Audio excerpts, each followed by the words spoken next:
마태복음을 말씀 묵상을 하고 있는데요. 잘하고 계시죠? 교회 게시판에 이렇게 댓글로 달고 있는데 어느 순간 저 혼자 하고 있는 듯한 느낌이 들어서 여러분 이제 다시 힘을 내주시기를 바랍니다. 지금 오늘 본문을 20장 29절에서 34절을 봤는데요. 조금 설교하는데 좀 고민이 좀 되는 지점들이 있어요. 그 마태복음을 우리가 한번 다 살펴봤는데 다시 또 이렇게 큐티 본문이 마태복음이라 사랑방 모임하고 같이 맞춰서 하는 게 좋겠다. 그래서 다시 마태복음 본문으로 와서 보니까 제가 하고 싶었던 얘기들은 지난번 마태복음 강해 설교할 때 다 했더라고요. 그래서 뭐 같은 얘기를 또 안 한 듯이 하기도 좀 뻔뻔한 것 같고 또 여러분도 또 못 들은 것처럼 또 듣자니 또 좀 그럴 것 같고 그래서 이게 좀 어렵네요. 어떻게 말씀을 나눠야 될까 고민은 되는데요. 자, 오늘 지금 중심으로 좀 생각했던 본문은 마태복음 20장 29절에 34절인데 잘 아는 말씀이죠. 맹인이라고 하면 이제 눈먼 사람이잖아요. 많은 분들이 이제 성경의 표현이 인권적이지 않다. 뭐 맹인 또 이렇게 뭐 절름발이 이렇게 뭐 벙어리 이런 표현들이 요즘 언어로는 인권적이지 않은 거죠. 요즘은 이제 소경, 눈먼 사람 이렇게 얘기할 수도 있겠고 또 이렇게 지체 장애인 뭐 이런 식으로 이렇게 조금 더 이렇게 수평적이고 그리고 비하하지 않는 어떤 부분을 이렇게 마치 그게 부족한 게 그 사람의 인격이나 또 역량이나 이런 것들이 다 부족한 어떤 사람인 것처럼 표현되지 않도록 그렇게 하려고 용어들을 많이 이렇게 수정을 해요. 실제로 우리 성경에도 원래 좀 약간 저속하거나 또 비하적인 언어들을 수정한 부분도 있습니다. 그런데 어떤 부분은 또 수정하지 않은 부분들도 있어요. 이게 이제 성경을 번역하는 분들 안에 좀 일종의 딜레마예요. 이래야 될까 저래야 될까. 왜냐하면 성경은 옛날에 쓰여진 거잖아요. 2000년 전, 3000년 전에.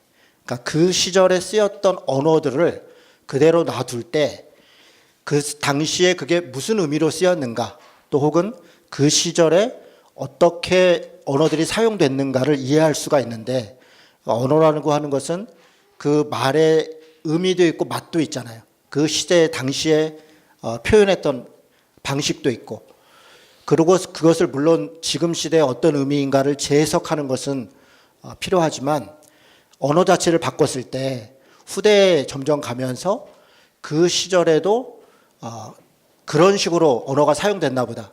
예를 들면 여자를 존중했나 보다. 장애인들에 대해서도 이렇게 인권을 인정했나 보다. 그렇게 생각하고 본문을 보면 그 말을 썼던 사람들의 그 의도, 그 느낌, 그리고 그 원래적 뜻을 이해하는 데 조금 부족할 수도 있다. 이런 염려들이 있는 거예요. 그래서 성경을 번역하는 사람들이 어떤 언어를 써야 될 것인가에 대한 고민들이 있습니다. 오늘은 우리가 읽은 본문은 맹인이라고 했습니다. 눈먼 사람들이죠. 눈이 먼 두 사람이 예수님이 지나가니까 예수님에 대하여 아주 힘있게 큰 소리로 이 사람들은 길가에 있었습니다. 그리고 예수님이 지나가신다는 소리를 듣고서 눈이 안 보이니까 예수님이 어디쯤 지나가는지 모르는 거죠. 사람들이 웅성웅성하고 있고 누군가가 예수가 지나가고 있다. 이렇게 얘기를 했겠죠. 그러니까 어디인지는 모르겠고 뒤로 지나가는지 앞으로 가는지 저 멀리 가고 있는지 혹은 내 앞을 지나가고 있는지 잘 모르는 상황에서 간절한 마음으로 예수님을 부르는 거죠. 주여 우리를 불쌍히 여기소서. 아마 저는 지금 주여 우리를 불쌍히 여기소서 이렇게 읽었지만 이 사람들은 아마 아주 간절하게 크게 누군가가 들어주기를 바라는 마음으로 아주 절규하듯이 그렇게 불렀을 겁니다. 주님 우리를 불쌍히 여겨주소서. 그리고 다윗의 자손이요. 아마 이분들 안에 여러 가지 마음이 있었을 거예요. 메시아가 온다는 이야기를 들었을 것이고 예수님이 누군가의 눈을 뜨게 했었다는 소식을 들었을 것이고 그러니까 나도 분명히 구원해 줄 수 있을 것이다. 어쩌면 지푸라기 하나 잡는 심정으로 그렇게 불렀을 것입니다. 그런데 그 이야기를 들은 무리가 꾸짖어 잠잠하라. 이 표현은 참 독특합니다. 대개의 경우는 제자들이 그들을 만류하더라. 이렇게 여러 성경에는 그렇게 표현되어 있습니다. 왜냐하면 제자들은 예수님 바로 근처에 있었고 혹시 모를 혹시 해코지가 있을까 싶어서 예수님을 보호하기도 했고 어쩌면 제자들 마음 안에는 우리가 제자인데 라고 하는 일종의 예수님의 제자에 대한 자부심 혹은 독점의식 이런 게 있었을 거예요. 우리의 허락받지 않으면 예수님한테 갈 수 없어 라고 하는 예수님의 제자라고 하는 것에 대한 일종의 우월감 이런 게 있었을지도 모르겠습니다. 그래서 그랬는지 제자들은 어린아이들이 와서 이야기할 때도 그렇고 병든 사람들이 예수님 근처에 올 때도 그랬고 혹은 부정하다라고 생각하는 창녀나 세리나 어떤 이런 세상으로부터 격리되어야 된다 생각하는 사람들이 예수님 앞에 올 때마다 제자들이 나서서 저리 가라고 예수님 그런 분 아니라고 그렇게 이야기를 합니다. 그런데 오늘은 누가 꾸짖었냐면 무리가 꾸짖었다 그랬습니다. 29절에 보니까 여리고를 떠나는데 큰 무리가 예수를 따르더라. 그러니까 많은 사람들이 예수를 따랐습니다. 예수님을 따랐던 많은 사람들은 사실 엄밀하게 보면 이 눈먼 사람들이 예수님을 부르는 것 같이 이 눈먼 사람들의 심정과 다르지 않았을 것입니다. 그들도 눈은 떠 있고 신체는 멀쩡할지 모르지만 자신 안에 있는 어떤 억울함이 있거나 또 불편함이 있거나 예수님께서 자신들을 도와주기를 바라는 그런 기대감을 가지고 예수를 따랐을 것입니다. 왜냐하면 당시 시대에 예수를 따른다는 것은 사실은 많은 사람들로부터 환영받는 일이 아닙니다. 예수님은 배척받고 있었고 누군가로부터 시기를 받고 시험을 받고 또 기회만 되면 죽을 수 있는 그런 상황에 있었다는 것을 많은 사람들이 압니다. 그런데도 많은 사람들이 예수를 따르는 이유는 그런 불편함, 차별 혹은 죽음에 대한 위협 이런 것보다 자신들의 처지가 더 간절했기 때문에 그렇습니다. 당장 죽음에 대한 위협, 배제에 대한 위협 그런 것보다 당장 눈 뜨는 것, 당장 몸을 고치는 것, 당장 자기의 억울함을 풀리는 것 이런 것이 얼마나 간절했으면 수많은 사람들이 예수를 따랐습니다. 이렇게 똑같이 어떤 면에서 눈먼 자인 사람들이 예수를 따랐는데 자기보다 더 처지가 안 된 사람, 눈먼 사람, 그래서 예수님이 어디 있는지도 모르는 사람이 소리를 지르고 있으니까 그 많은 무리가 나서서 오히려 꾸짖어 잠잠해라 그렇게 이야기했다는 겁니다. 참 아이러니하죠. 이 두 눈먼 사람은 포기하지 않습니다. 그리고 더 큰 소리로 예수님을 불렀을 것입니다. 그들의 목적은 다른 사람들이 아닙니다. 딱 한 분 예수님이 자신들한테 반응해 주기를 바라는 것이고 자신들의 처지를 들어주기를 바라는 마음입니다. 그래서 누군가가 와서 꾸짖든 누가 나를 쫓아내든 상관없이 어떤 사람은 발로 와서 툭툭 밀었을 수도 있고 손으로 밀었을지도 모르겠습니다. 그렇게 자신들을 물리적으로 또 말로 또 행동으로 표정으로 그렇게 비아냥거리고 쫓아내고 그렇게 위협한다 할지라도 그 사람들이 자신들의 목적이 아니기 때문에 오직 예수님 한 분만이 나를 돌아봐 주기를 바라고 내 소리에 귀 기울여 주기를 바라는 심정이기 때문에 더욱 큰 소리를 질러 외칩니다. 주여 우리를 불쌍히 여기소서. 다윗의 자손이여 그렇게 외쳤습니다. 예수님이 그 소리를 들었습니다. 그리고 머물러 서서 그들을 부릅니다. 너희에게 뭐 해주기를 원하느냐? 뭘 해주기를 원하느냐? 예수님이 그들의 소리를 들었을 때 몰랐겠습니까? 당연히 알죠. 그들이 왜 불렀는지 압니다. 그러나 물어봅니다. 뭐 해주기를 원하느냐? 예수께서 불쌍히 여기사 그들의 눈을 만지시니 곧 보게 되어 그들이 예수를 따랐다. 이렇게. 그러니까 밑에다 내려놓을까요? 혹시 위험할 수 있을 거니까. 아래 내려놓죠. 네. 여러분, 예수님은 눈뜨기를 원합니다라고 하는 눈먼 사람들한테 눈을 뜨도록 해줬습니다. 그런데 예수님이 그들에게 눈을 떠주게 할 때 예수님의 마음이 어떤 마음이었다고 하냐면 불쌍히 여겼다. 이렇게 얘기합니다. 여러 번 얘기했습니다. 이때 불쌍이라는 단어는 영어로 얘기하면 컴패션이다. 이렇게 여러 번 말씀드렸습니다. 컴패션이라는 단어는 두 개의 단어가 합쳐져 있습니다. 하나는 컴이라는 단어, 함께 한다는 거죠. 또 하나는 패션이라는 단어입니다. 패션은 열정이라고도 하지만 여기서 또 고통입니다. 그러니까 누군가의 고통을 함께 하는 것, 그게 불쌍히 여기는 겁니다.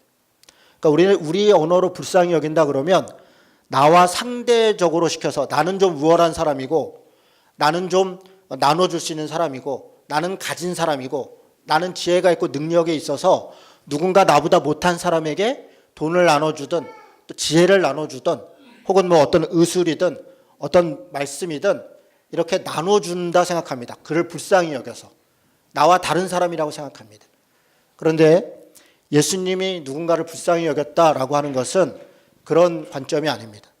그 고난이 내 고난이다.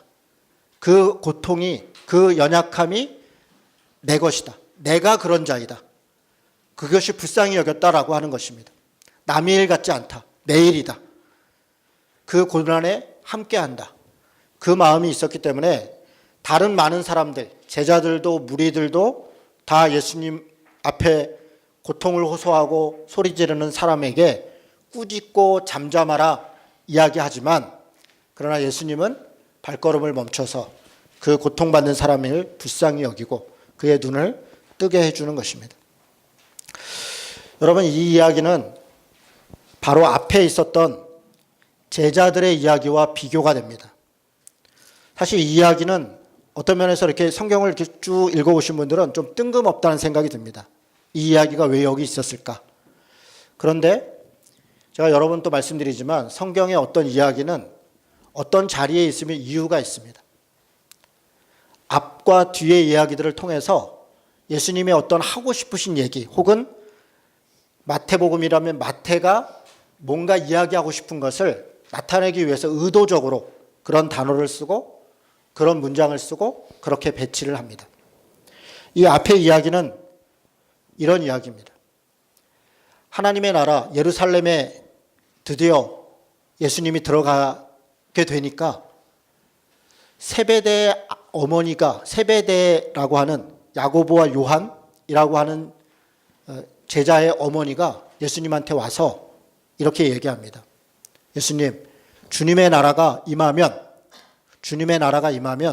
우리 아들들을 좌편과 우편에 앉혀주십시오. 이 어머니는 사실 이 모습은 그렇게 나쁘다 이렇게 말하기 쉽지 않습니다. 부모가 자식 위하는 거야. 뭐 우리도 둘째 가라면 서러운 거 아닙니까? 기왕이면 12명 중에 조금 더 좋은 위치에 있었으면 하는 것이 우리의 욕심 아닙니까? 근데 예수님이 거기다 대고 뭐라고 얘기하시냐면 내가 마실 수 있는 잔을 마실 수 있느냐? 이렇게 물어봅니다. 그랬더니 그 아들들이 2명이 제자가 마실 수 있습니다. 얘기합니다. 예수님이 안타까운 표정으로 봅니다. 마시게 되긴 하겠지만 그 저주가 무엇인지 너희가 알지 못한다. 사실 예수님은 십자가를 지고 고난을 당하고 죽임을 당해야 되는 것에 대해서 이야기합니다. 예수님의 좌편과 우편에 앉아야 되는 사람은 더 많은 권력을 가진 사람이 아니라 더 많은 고통을 당한 사람입니다. 예수님과 같이 살은 사람입니다. 누가 예수님과 같이 고난과 조롱과 십자가를 질 수 있겠는가? 그것이 섬기는 자에 대한 이야기입니다. 예수님의 제자들과 이 두 맹인은 그래서 비교가 되는 것입니다. 예수님의 제자들은 자신들이 눈을 뜨고 있다, 뭔가를 알고 있다, 뭔가를 가질 수 있는 자격이 있다고 생각을 했습니다. 그러나 맹인들은 자신들이 눈먼 자이고 예수님 아니면 구원받을 수 없다는 것을 누구보다 더 처절하게 알고 있었습니다. 사실은 지금 이 앞에 있는 쭉 본문들은 다 마찬가지입니다. 결국 결론으로 다 눈먼 자들이다. 주님을 따른다고 하는 온갖 사람들이 결국은 다 눈이 멀어서 주님한테 무언가를 요구하고 있지만 자신들의 눈먼 것을 뜨도록 요구하는 것이 아니라, 요청하는 게 아니라 자신들의 욕망을 다시 요구하고 있다. 그 이야기들을 앞에서 계속하고 있습니다. 권력의 눈먼 제자들. 여러분, 이 말은 참 형용모순 같은 단어입니다. 제자라는 말과 권력에 눈멀었다는 말이 어떻게 같이 쓰일 수 있습니까? 제자라는 말 그 자체가 무언가를 포기하고 스승을 따르는 사람.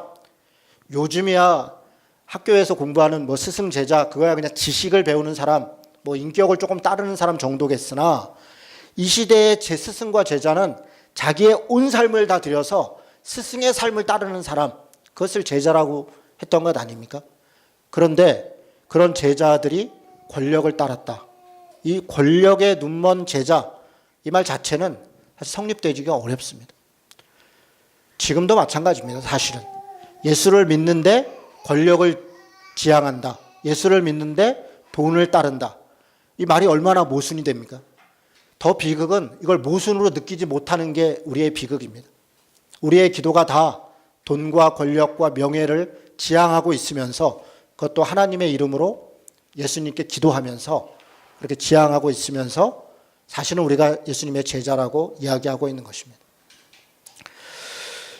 여러분, 이 어머니는 어떻습니까? 어머니라고 하는 굉장히 숭고한 언어에 자기 자식들의 출세를 욕망하고 있는 어머니. 여러분, 어떻게 들리십니까? 당연한 거 아니에요? 어머니가 자기 자식의 출세를 욕망하지 않는 어머니가 어디가 있겠습니까? 아니요. 어머니라는 언어는 그런 욕망이라는 단어와 함께 갈 수 없을 정도로 숭고한 언어입니다.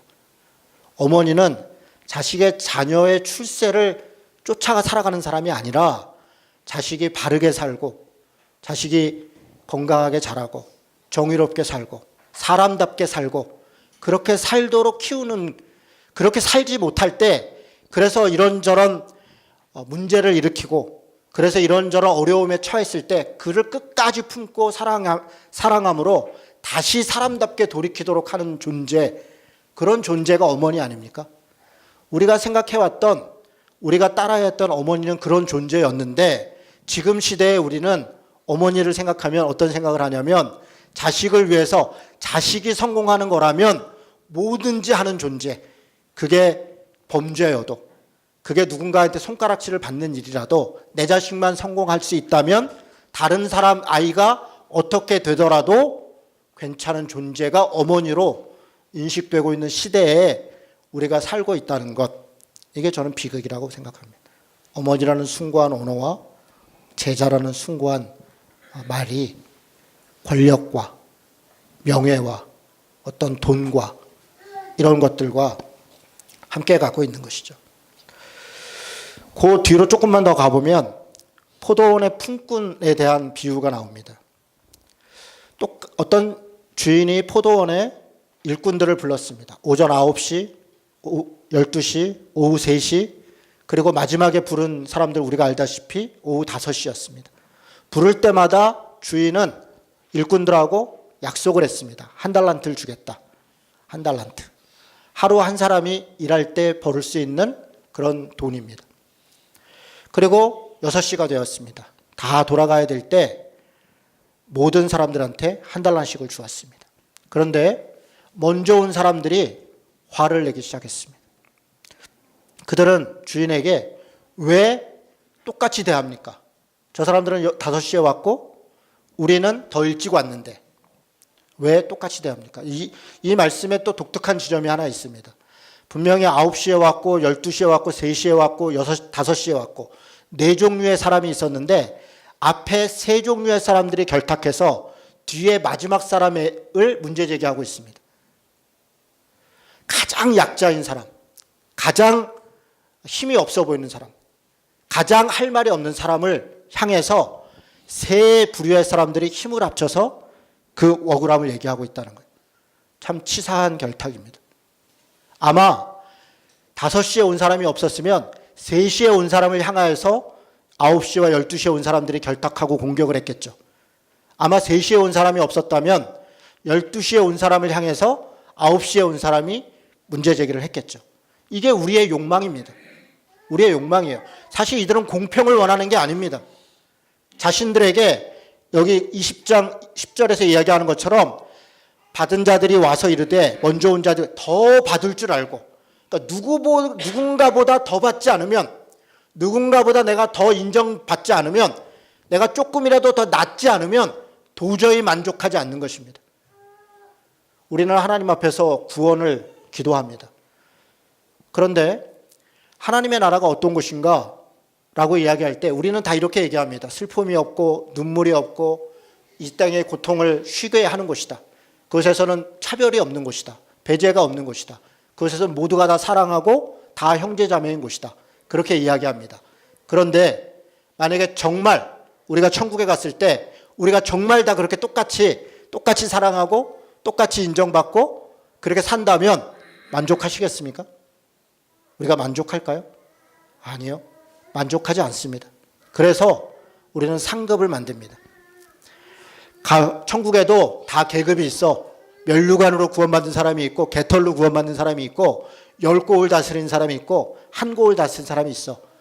이 땅에서 열심히 충성하고 열심히 봉사하고 잘 믿는 사람은 천국에 가면 더 큰 상급을 받아. 우리가 다 똑같이 교회 다니고 믿는다고 해도 저 사람보다 내가 나.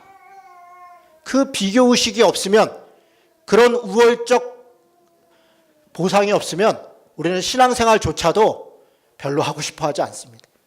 왜 내가 저 사람하고 똑같아? 라고 생각합니다. 그게 사실 우리가 이 포도원 품꾼과 다를 바가 없습니다. 세상에서 살아가는 건 둘째치고 교회에서 신앙생활하는 우리의 모습도 누군가를 시기하고 누군가와 비교하고 내가 왜 더 받지 못하는가, 그것 때문에 괴로워하고 그것 때문에 절망하는 것이 우리의 모습입니다. 거기에 우리는 눈멀어 있습니다. 교회에서도 그런데 세상에서, 직장에서 오죽합니까? 내 옆에 있는 동료가 조금이라도 나보다 무슨 성과급을 뭐라도 왜 내가 저 사람보다 낮아요? 당장 그렇게 따지지 않습니까? 아, 그래요. 내가 부족했어요. 나는 이거라도 받는 게 감사해요. 그렇게 이야기하는 사람이 여러분 본 적이 있습니까? 다 내가 다 A 등급 받아야 되는 거죠. 내가 조금이라도 더 받아야 되는 거죠. 성경의 지금 앞부분은 다 그런 이야기입니다. 부자 청년에 대한 이야기도 똑같습니다. 탐욕에 눈멀어 있는 청년, 부자이고 관리이고 젊은 사람이 하나님의 나라를 갈망합니다. 우리들 중 누구보다 더 훌륭한 모습입니다. 그런데 그가 하나님의 말씀을 어렸을 때부터 지켰다는 자가 네 가진 것을 팔고 너는 나를 따라라 라고 하는 그 말에 근심하여 돌아갔다 했습니다. 왜 근심했습니까? 재물이 많음으로. 결국 그 재물이 그에게 있어서 눈먼 것이 된 것입니다. 자기 재물로 인해서 자신이 어떤 존재인지 마치 자기가 어렸을 때부터 주님의 말씀을 잘 따랐다는 것으로 착각하고 있는 것입니다. 그 재물이 자신의 눈을 가리고 있는 것입니다. 우리는 우리가 있는 어떤 위치와 우리가 같이 소유하고 있는 어떤 것으로 우리의 모습일 거라고 착각하는 거예요. 우리의 더러운 모습들을 보지 못하고 나는 누구니까, 나는 목사니까, 나는 부자니까, 나는 어떤 직위에 있으니까 당연히 저 사람보다는 낫겠지. 이게 다 우리가 가지고 있는 탐욕의 어둠들입니다. 성경은 좀 계속 이야기를 합니다. 심지어는 바리새인들이 그렇게 똑똑하고 그렇게 하나님의 말씀을 많이 아는데 다른 사람의 이혼에 대해, 그 불행과 슬픔에 대하여 결국 그들은 그 슬픔 가운데 있는 사람들, 이혼할 수밖에 없는 그 상황 속에 있는 그 내쳐진 여인들의 그 아픔과 슬픔에 그거에 귀 기울이는 것이 아니라 어찌하면 내쫓을 수 있습니까? 심지어 뒤에 가면요, 이혼한 여자들 중에 천국에 가면 누가 내 부인이 되겠습니까? 이런 소위 교리 논쟁, 하나님의 말씀에 뭐가 옳습니까? 옳고 그름에 대한 그 논쟁에 결국 그 온갖 지식을 다 사용하고 있는 겁니다. 우리가 가지고 있는 지식이라는 게 결국은 사람을 살리고 사람을 배려하고 그 고통과 아픔에 귀 기울이는 것이 아니라 나의 지식을 자랑하고 내가 더 많이 알고 있고 덜 알고 있는 것을 자랑하고 있는, 그렇게 눈멀어 있는 자들이다. 지식을 가진 자이든 돈이 있는 자이든 자리에 명예가 있는 자이든 권력을 가진 자이든 심지어는 예수님 옆에서 제자로 살고 있는 사람들까지도 다 눈먼 자들이다. 그런데 비극은 무엇입니까? 자신이 눈멀었다는 것을 모르는 것입니다. 자신이 눈먼 존재라는 것을 모르는 것이에요. 그래서 우리는 갈급함이 없습니다. 교회를 나와도 아무런 기대감도 없고 누군가를 만나도 안타까움도 없고 저가 예수를 믿지 않는다고 해도 안타까움도 없고 저가 어떤 아픔 가운데 있다고 해도 긍휼한 마음도 없고 그저 그냥 그런가 보다. 갈망도 기대감도 안타까움도 불쌍히 여기는 마음도 아무것도 없이 그렇게 그냥 마치 로봇처럼 무슨 인형처럼 그렇게 우리는 얼굴에 가면을 쓰고 그렇게 생활을 하고 있는 거예요. 여러분 누가 눈먼 자입니까? 길거리에서 수많은 사람들이 핍박을 하고 조롱을 하고 해도 정말 눈이 떠야겠다라는 그 절박감을 가지고 주여 나를 불쌍히 여기소서 내가 눈 뜨기를 원합니다. 많은 사람들이 나를 비난하고 쫓아낸다 할지라도 내가 눈을 떠야 된다. 내가 눈이 떠야 된다. 그 하나의 기대감, 그 갈망함이 있는 사람은 하나님 앞에 매달리는 것입니다. 여러분 어느 순간 우리 안에 이 매달림이 없어지지 않았습니까? 하나님을 두려워한 마음 물론 없어졌고요. 우리 안에 갈망함, 뭔가 기대감, 주님 앞에 내 어떤 어려움들을 혹은 내 어떤 믿음 없음을 내가 주님 앞에 어떻게 살아야 되는 것에 대한 그런 어떤 기대감도 없고 그저 구원은 천국은 따놓은 당상이다. 교회 다니니까 신앙생활 하니까 그런 마음에 그저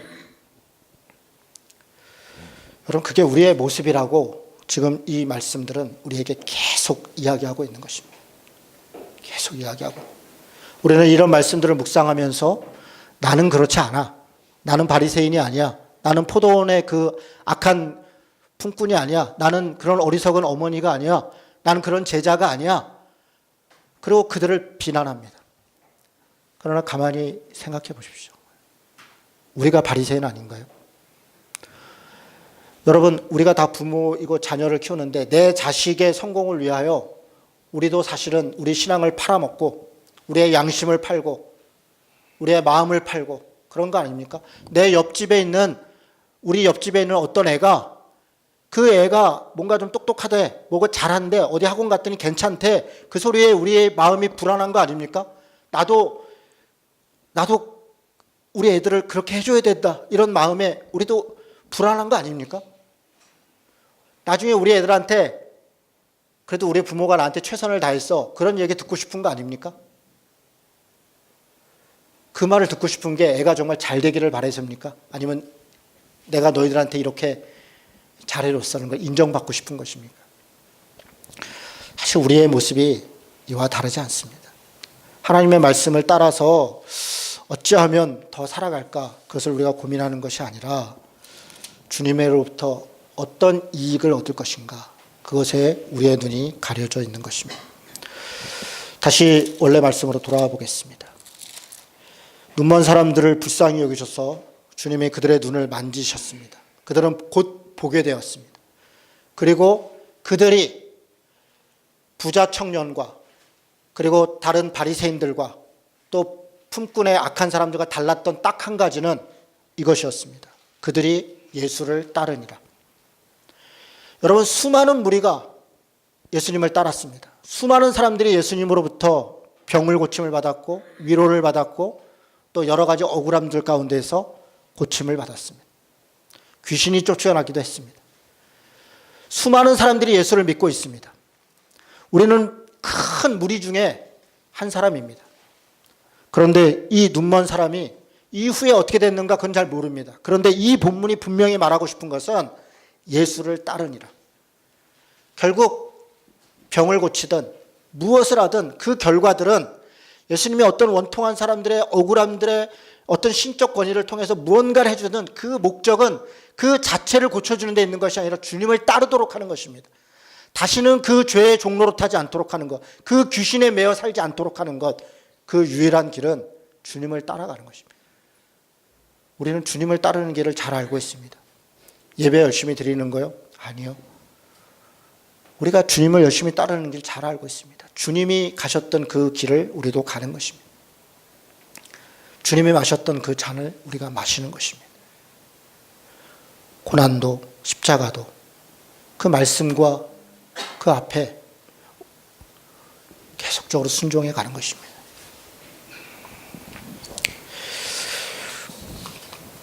여러분, 마태복음 말씀을 쭉 묵상해 가면서 앞으로도 계속 바리새인들에 대한 책망도 나오고 또 멸망에 대한 이야기도 나오고 여러 가지 이야기들 우리가 알다시피 쭉 나옵니다.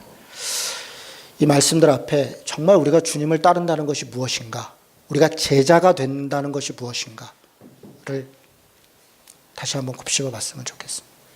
우리가 주님의 제자로 사는 것이 무엇인가, 그리고 참으로 감사하게도 우리의 눈먼 것들을 아시고 우리가 주님이라고 외칠 때 나를 도와주십시오, 나와 함께 해주십시오 라고 이야기할 때 주님이 우리를 불쌍히 여기신다는 것, 저는 그것이 복음이었다, 그게 구원이었다, 그것이 참으로 감사한 일이라고 생각합니다. 우리 삶에서 주님을 더 크게 부릅시다. 그리고 주님이 우리에게 주시는 그 은혜로 우리가 다시 주님을 따르는 그런 제자로 살아가면 좋겠습니다. 같이 한번 기도하십시다.